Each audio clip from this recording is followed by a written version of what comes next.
샬롬 2022년 3월 22일 사순절 18일차 화요일입니다. 기도하겠습니다.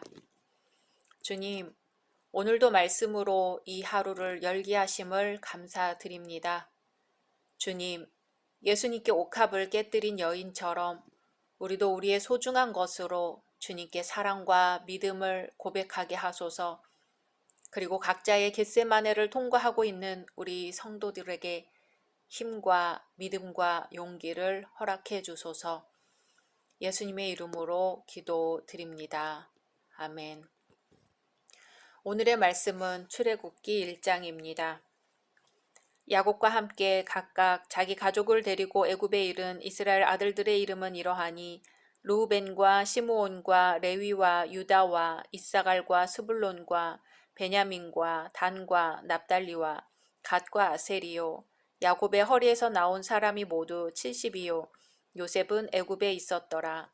요셉과 그의 모든 형제와 그 시대의 사람은 다 죽었고 이스라엘 자손은 생육하고 불어나 번성하고 매우 강하여 온 땅에 가득하게 되었더라. 요셉을 알지 못하는 새 왕이 일어나 애굽을 다스리더니 그가 그 백성에게 이르되 이 백성 이스라엘 자손이 우리보다 많고 강하도다. 자, 우리가 그들에게 대하여 지혜롭게 하자. 두렵건대 그들이 더 많게 되면 전쟁이 일어날 때에 우리 대적과 합하여 우리와 싸우고 이 땅에서 나갈까 하노라 하고 감독들을 그들 위에 세우고 그들에게 무거운 짐을 지워 괴롭게 하여 그들에게 바로를 위하여 국고성 비돔과 라암셋을 건축하게 하니라.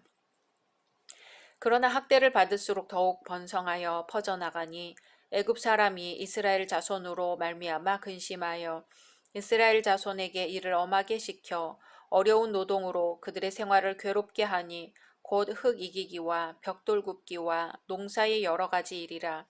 그 시키는 일이 모두 엄하였더라. 애굽 왕이 히브리 산파 시브라라 하는 사람과 부하라 하는 사람에게 말하여 이르되 너희는 히브리 여인을 위하여 해산을 도울 때에 그 자리를 살펴서 아들이거든 그를 죽이고 딸이거든 살려두라. 그러나 산파들이 하나님을 두려워하여 애굽 왕의 명령을 어기고 남자 아이들을 살린지라. 애굽 왕이 산파를 불러 그들에게 이르되 너희가 어찌하여 이같이 남자 아기들을 살렸느냐. 산파가 바로에게 대답하되 히브리 여인은 애굽 여인과 같지 아니하고 건장하여 산파가 그들에게 이르기 전에 해산하였더이다 하매 하나님이 그 산파들에게 은혜를 베푸시니 그 백성은 번성하고 매우 강해지니라. 그 산파들은 하나님을 경외하였으므로 하나님이 그들의 집안을 흥왕하게 하신지라.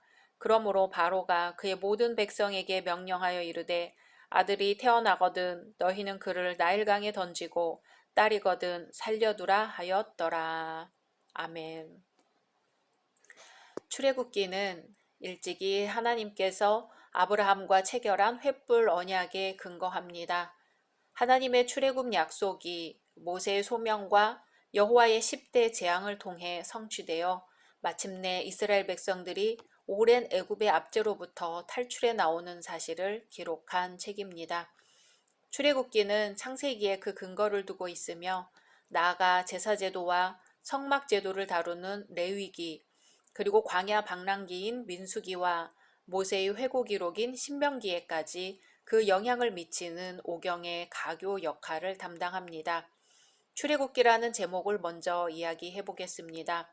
히브리인들은 어떤 책의 제목을 정할 때 관례상 그 책의 제일 첫머리에 나오는 자, 구, 절을 채택해 그 책의 제목으로 삼는 경향이 있습니다.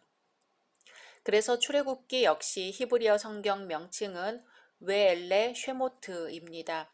이 말은 1장 1절에 나오는 첫 두 단어로 그 뜻은 그리고 이것들은 무엇의 이름들이니라 입니다. 이 히브리어 성경을 헬라어로 번역한 70인역은 이 제목을 헬라어 엑소도스라 표기하였습니다. 출발, 탈출이라는 뜻이지요. 이 명칭은 이후 라틴어 성경, 영어 성경으로 번역되는 과정에서 그대로 채택되어 오늘날 엑소더스, 우리말 성경은 출애굽기로 부르게 되었습니다. 오경은 본래 창세기, 출애굽기, 레위기, 민수기, 신명기를 한 묶음으로 기록된 한 권의 책이었습니다. 그것이 나중에 오경 자체의 논리적 구분과 내용상의 구별로 인해 편의상 5권으로 나뉘게 되었습니다. 자, 이제 본격적으로 출애굽기 1장으로 들어가 볼까요? 하나님께서는 애굽을 비롯한 팔레스타인 지방에 심한 기근을 내리셔서 이스라엘의 후손들이 애굽으로 이주하게 하셨지요.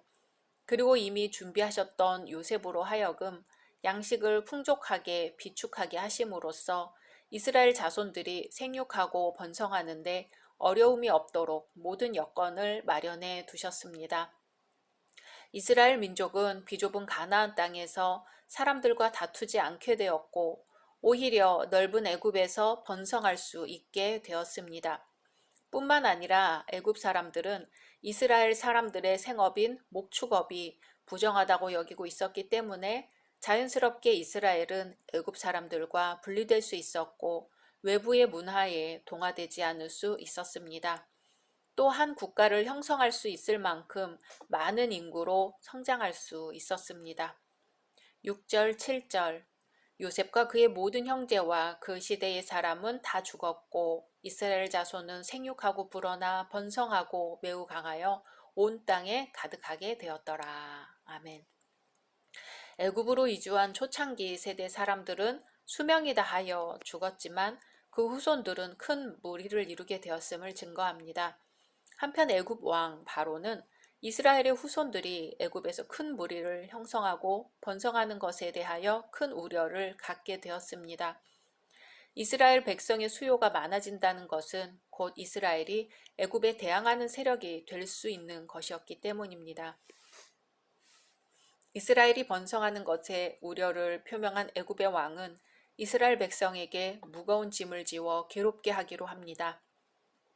그렇게 해서 더 이상 그 수가 늘어나는 것을 방지하고 힘을 축적하지 못하게 하는 정책을 펴는 것이지요. 흙 이기기와 벽돌 굽기와 농사의 여러 가지 일을 이스라엘 민족에게 시킵니다. 흙 이기기는 벽돌을 만들기 위한 전초적인 일입니다. 벽돌 굽기는 나일강가의 충적도로 볏짚과 함께 섞어서 만든 것이었습니다. 벽돌을 만들려면 들판에서 모은 짚과 진흙을 섞어서 손으로 모양을 만들거나 혹은 직사각형 나무 틀에서 벽돌 모양을 만든 뒤 햇볕에서 3일 정도 말린 후 다시 뒤집어 3일 정도 더 말려야 했습니다. 벽돌 제조 기간은 일주일 정도 걸렸으며 하루 7, 8시간 안에 벽돌 3,000개씩 만들도록 일감이 주어졌습니다. 이 노동량은 보통 사람이 하기에는 너무 힘든 양이었습니다. 농사의 여러 가지 일은 밭에서 하는 모든 일들을 가리키는데 히브리어로 우베콜 아보다 바사데입니다. 우베콜 아보다 바사데는 정지된 농토에서 하는 농산일이라기보다는 새로 수도를 파고 개간하는 등의 중노동을 일컫습니다. 본래 유목민이었던 이스라엘 백성들에게 애굽 왕 바로가 이 같은 노역을 하게 한 것은 단순한 노동 착취 이상을 의미합니다. 일종의 민족 정신과 기질을 변화시키려는 문화 식민 정책의 일환이었습니다. 이러한 우베콜 아보다 바사데는 애굽의 테베 신전에 그려진 벽화에서 생생하게 알 수 있습니다. 결국 우베콜 아보다 바사데는 이스라엘 백성들이 벽돌 만드는 노역뿐만 아니라 나일강 삼각주 지역의 농산일까지도 동시에 해야 했음을 말해줍니다. 고대 4대 문명 중 하나의 발상지이며 고대 문명을 찬란하게 꽃피운 나일강 델타 지역의 기름지고 풍요한 땅 애굽은 이스라엘 백성에게는 문명과 풍요의 땅이 아니라 종살이하는 땅, 억압받는 땅이 되고 말았습니다. 강제노역과 농산일에 지친 비참한 삶이자 종살이의 삶이었습니다. 15절입니다. 애굽 왕이 히브리 산파 십브라라 하는 사람과 부하라 하는 사람에게 말하여 바로는 2명의 산파를 불러 히브리 여인이 해산할 때 아들이면 죽이고 딸이면 살리라는 명령을 내립니다. 강제노역과 농사를 이스라엘 백성들의 사기를 꺾고 점차 인구를 감소시키려는 그러한 정책이었는데 이것이 실패하자 이제 아예 남아 살해 정책을 택하여 더 확실하고 직접적으로 이스라엘 백성을 노예로 전락시켜 버리려고 합니다. 하지만 산파들은 하나님을 두려워하여 애굽 왕의 명령을 어기고 남자아이를 살렸습니다. 그리고 바로가 그렇게 된 이유에 대해 물었을 때 히브리 여인은 애굽 여인과 달라 건장하여 산파가 도착하기 전에 이미 아이를 낳는다고 대답하였습니다. 하나님은 그 산파들에게 은혜를 베푸셨습니다. 히브리 산파들은 하나님을 경외하는 사람들이었기 때문에 하나님은 그들의 집을 흥왕하게 하셨습니다. 이제 바로는 더 센 명령을 내립니다. 모든 백성에게 명령하여 이스라엘의 아들이 태어나면 나일강에 던지고 딸이면 살려두라고 엄중한 명령을 내립니다. 애국 백성 전체가 이스라엘 파괴를 위해 일어설 것임을 암시합니다. 세상을 보는 시각에는 3가지 종류가 있습니다. 첫째는 나의 시각, 둘째는 사람들의 시각, 셋째는 하나님의 시각입니다. 오늘 말씀에서는 하나님의 시각을 우선적으로 생각하여 하나님으로부터 은혜를 받은 히브리 산파들이 등장합니다. 그들은 하나님을 두려워하여 무서운 권세를 지닌 애굽 왕의 명령을 단호하게 거절합니다. 오늘 우리는 어디에 서 있습니까? 우리는 과연 하나님의 편에 서서 삶을 살고 있을까요? 각자 말씀 묵상하신 후 주기도문으로 마치겠습니다.